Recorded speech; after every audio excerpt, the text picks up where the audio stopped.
Inalabas na mga kababayan ng Armed Forces of the Philippines yung nakuhang video sa pang-aagaw po ng mga food supplies natin para sa mga sundalo na naka-assign po doon sa sa BRP Sierra Madre.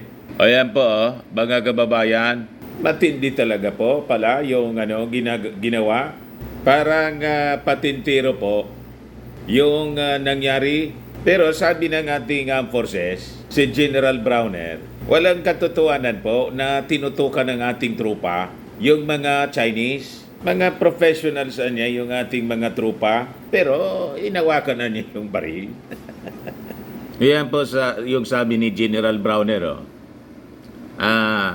Armed Forces Chief denies Filipino soldiers pointed guns at China Coast Guard intense confrontation. Yan po yung sabi ni General Browner. Pero inawakan nila yung kanilang weapons. Mga sundalo yan, siyempre may mga weapons, mga kababayan. Baka akyatin na sila doon. Dapat laging ready hanggang kamatayan to defend our position, mga kababayan, sa West Philippine Sea. So normal yan Kaya nga mga sundalo, mga sundalong magigiting, pero po, professional sila. Ito po yung video sinare ng Armed Forces of the Philippines sa mainstream media as published by Manila Bulletin ngayon. Talagang nakakainit po ng ulo. Panoorin po ninyo. Yung palaila pa kanila. Ayan pa. Lako. Wala. Lapitan nyo kagad yung lapitan nyo kagad Yung malaki yung sa China, Yung item kagad, lapitan nyo, yung item.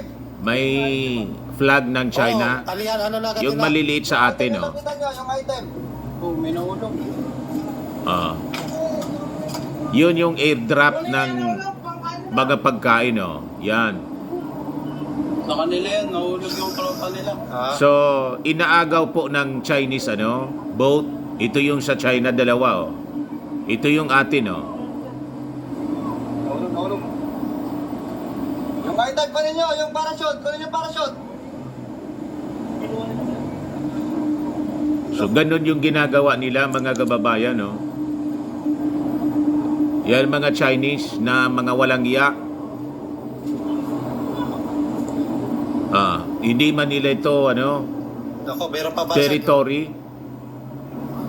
Ang bibilis ng ating mga, mga Filipino. Filipino boats, ang bibilis po gumalaw. Maliliit pero mabilis. Nakita talaga nila. Yun ang ginagamit nila para that is part of a strategy. Tik na. Mga kababayan, para pwede silang Hilahin nyo yung parachute. makagalaw ng mabilis Hilahin, dalhin sa bangura. at na madala dito sa Bahura. Mababaw kasi dito po sa Bahura, yung lugar kung saan sinadsad yung ating BRP Sierra Madre. Ang gagaling ng ating mga Make sure na makuha na video, mga trupa. Inaras na sila. Ako. Sa Bahura, babanggain kayo. Bangura lang kayo, bangura. Dalhin sa bangura. So palapit sila dito sa Bahura, mababaw dito. Huwag niyo pakuha. Inaagaw talaga po. Yung ng mga Chinese ito, Chinese. Ito yung trupa natin, Pakasalan natin dyan, standby nyo dyan. Pero recover na yung una parang Nakuha natin, nakuha. Hinoy-hoy nila. Hoy! Patay na yan, patay! Sinusot-sutan nila, tapos dinodoro lang po ng kamay. Ayan ginaganon. Dinodoro. Hoy! Ganon lang po, mga kababayan. Although armado yung ating mga sundalo sa BRP Sierra Madre po, sabi ni Browner po, they held their guns. Walang panonotok na ginawa. Ito yung press con po na ginawa ngayon ni General Browner. Pakinggan po natin. Of the airplane dropping supplies near the BRP Sierra Madre. Probably that was when they started to react by sending their ribs, rigid hull inflatable boats, ribs. And as you saw in the video, no, when the second resupply package was dropped, they attempted, or they went to the area to recover it despite the fact that our boats were already there. So kitang-kita po, nandun na yung ating dalawang maliit na bangka, speedboat po, rubber boat pala, tawag doon. Talagang inaagaw nila. Ganon yung kawalang hiya mga kababayan. Itong mga Chinese, talagang kung hindi ka professional soldier, puputukan mo na. Kailang under order, mga kababayan, yung ating mga sundalo na maging mahinahon po sila. So ito po yung official statement na pinalabas ngayon ni General Romeo Browner on the alleged gun pointing incident na inaakusa sa atin ng mga Chinese. Sabi niya po, the Armed Forces of the Philippines denies the reported allegations of gun pointing by our troops stationed in BRP Sierra Madre. Sa Ayungin Shoal po, sa mga personnel ng China Coast Guard, our personnel are governed by the rules of engagement, ROE, and clearly acted with the highest level of professionalism, restraint, and discipline in the performance of their mission to safeguard our sovereignty and sovereign rights. Foreign vessels that venture dangerously close to our military vessel and in violation of safe distance protocols necessitate heightened vigilance and alertness from our personnel. Hence, our troops were seen on guard because of the CCG's provocative presence, yung China Coast Guard po, near BRP Sierra Madre. We reiterate our commitment to peace and stability in the region, as emphasized by President Ferdinand Marcos Jr. Any aggressive actions that threaten this peace and the safety of our troops and stations will be met with the necessary and appropriate measures. The Armed Forces remains resolute in its duty to defend our nation and its people against any threats, necessary and appropriate measures. So depende po kung agresibo sila at siguro kung pasukin na ng mga Chinese, yung ating BRP Sierra Madre, na siguro magkakaputukan. Siyempre po, hindi tayo papalupig. Alangan man magpauna tayo. Buhay na po yung katapat niyan. Kaya I think yung mga Chinese din, hindi gagawin yon kasi mga duwag man yan. Intimidation nga po lang ang ginagawa nila. Parang mga aso, sige lang ang tahol dito, tahol doon. Sabi nga natin po, ang mga aso pong sige ang tahol, hindi man yan po kakagat. So una dito, yung Chinese Coast Guard po, yung China mismo, inakusa tayo, tinutukan na niya yung aming Coast Guard. Dapat man talaga, tutukan na kayo eh. Diba? Ayan po, sabi dito. Dalawa daw na mga Filipino personnel natin ang nanutok ng baril sa kanilang Coast Guard during the confrontation of the BRP Sierra Madre noong May 19. Sabi po ni Browner, yung mga tropaan niya natin, hawak lang yung mga baril nila. Just held on to their weapons. After the Chinese Coast Guard boats came very close na niya doon sa barko sa BRP Sierra Madre. Pero hindi niya sila nanutok ng baril. It was just in preparation for self-defenses in case something happens because they were very close, sabi po ni Browner sa press conference, describing the actions of China's Coast Guard as provocative. This was a cause of alarm, anya. So our soldiers, as precautionary measure, held on to their firearms. It is part, of the rules of engagement. Normal po. Siyempre, nakakasana yon mga kababayan. In case talagang desidido itong mga duwagman na Chinese, dinadala tayo sa laki. Akala nila, di natin sila papatulan, naka-ready po to attack. Pero yung pag-atake po natin is a defensive action. Malinaw po sa inyo mga Chinese, ready po kami. Subukan lang po ninyo na may madisgrasya sa aming mga sundalo. Magalo po ang balat sa tinadaupan. Sabi ko nga po mga kababayan, pag naiposisyon na yung ultimate weapon, na malamang may nakaposisyon na pong iilan sa ating mga EDCA sites para matapos na po ito kung walang mag-volunteer po. Ako yung mag-volunteer, ako na lang ang pipindot para tribulation agad po. Anyway, sabi ko sa inyo, as prophesied in the Word of God, tribulation will come. It is just, mga kababayan, a matter of time. Alam ba ninyo po, ganun ang direksyon ng mundo. Kasi nga po, talagang mag-away ang tao with this kind of people, tulad ng mga Chinese, na napaka mga walang iya. Nakita ninyo yung video, mga kababayan, kung paano winawalang hiya po tayo. Yan po. Pinabangan nila. Lock ko. Wala. Lapitan nyo agad yung lapitan nyo agad yung... Ito ay para drop. Kita ninyo, mga pagkain natin, ng mga sundalo natin, inaagaw nila. Ano na agad nila? Yung item yung lapitan nyo, yung item. Oh, may nauna. Kasi, ang rason nila mga kababayan, mga construction materials anya, may ganyang construction materials ba? Napakalinaw, mga pagkain lang, napakaliliit na package. Food packs.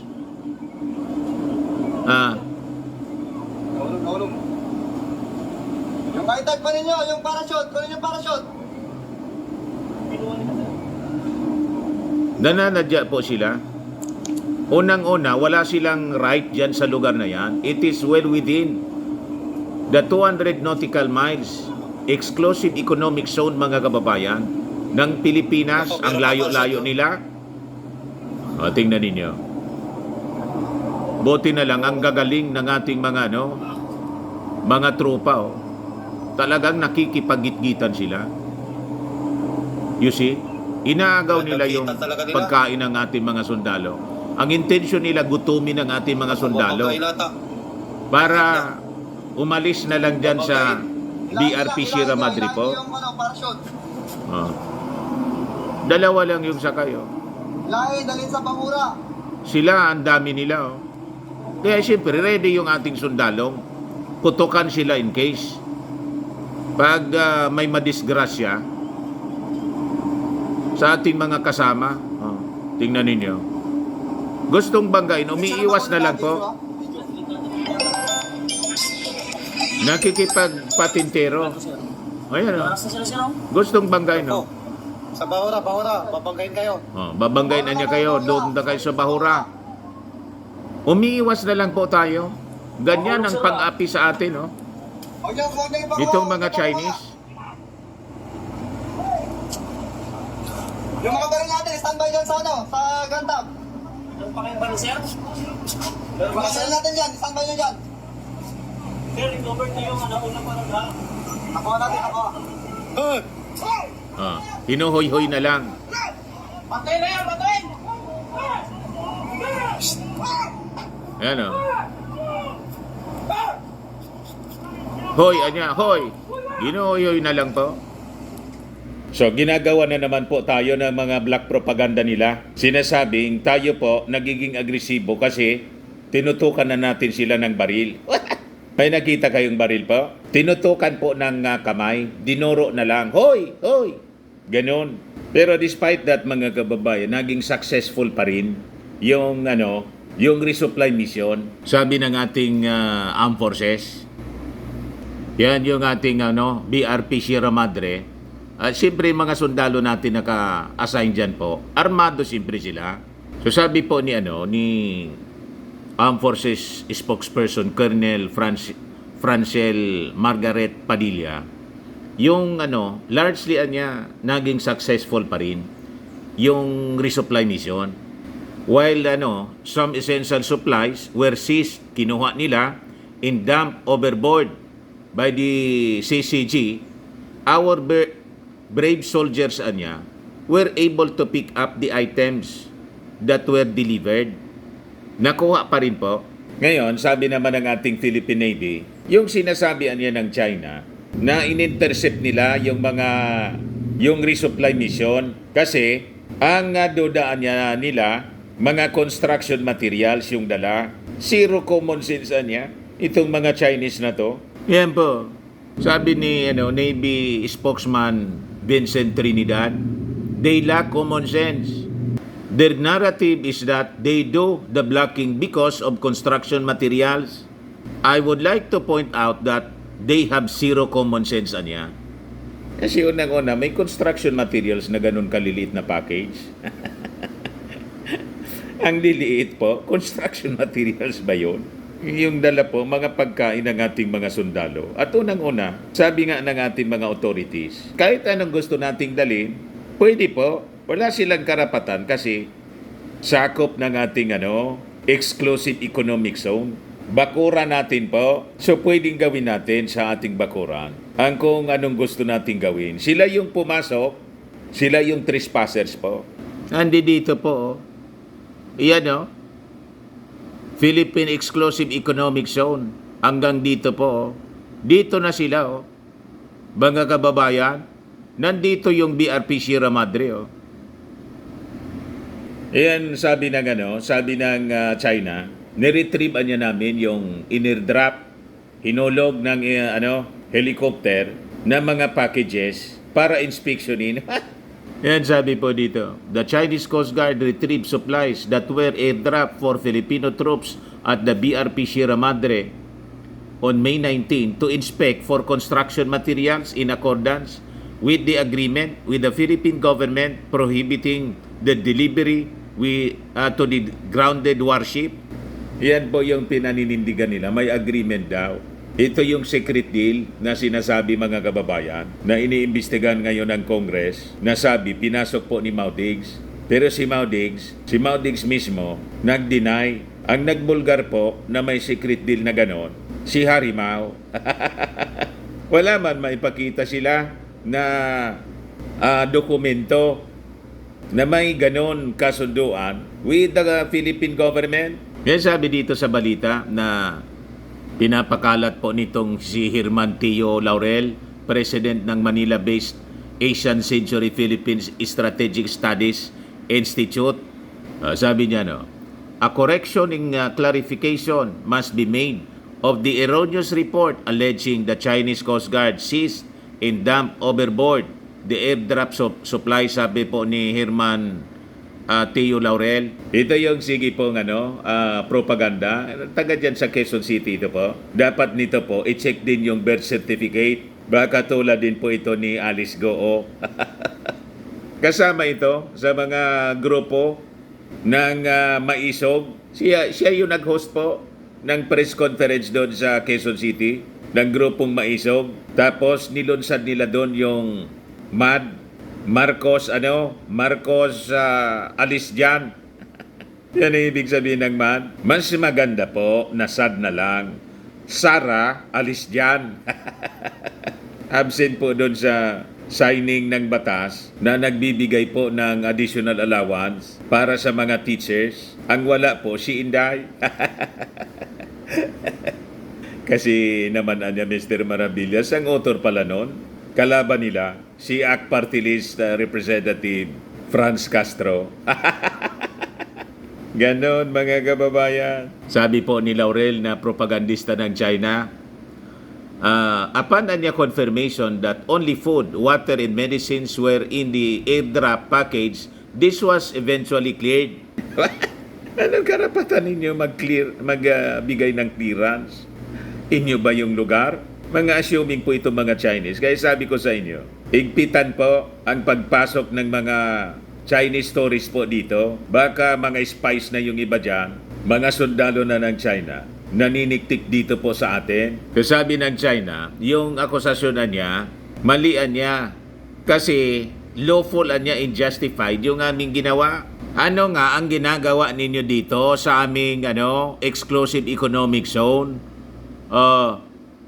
Sakop ng aming sovereign rights, sovereignty. Ang layo-layo ninyo, nandito kayo.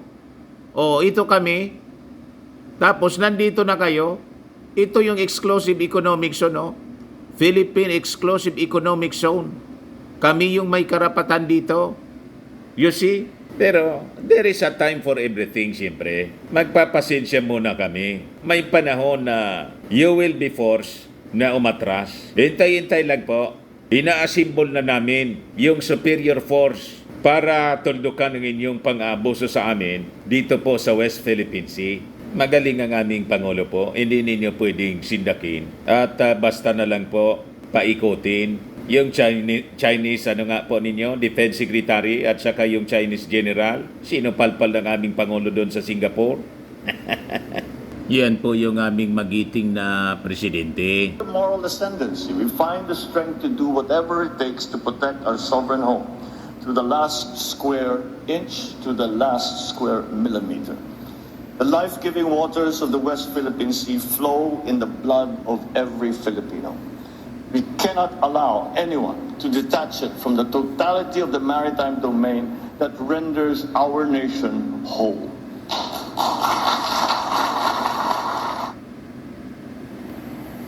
Well, President Marcos taking on a narrative, essentially.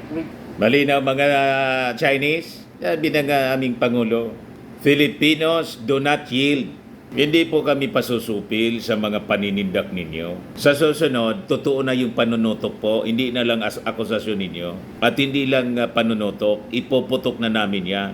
Pag hindi kayo tumigil sa pang-api sa amin, we will defend our country. Ready po kami yan. Sabi ng ating Pangulo, whatever it takes, at all cost, the life, flowing water anya in the West Philippine Sea, flow in the blood of every Filipino. Yan ang sabi ng ating Pangulong Bongbong Marcos. Filipinos do not yield. Ayos pa? Ayan man lang po mga kababayan. Ako po si Dante Maravillas. Bye-bye. God bless.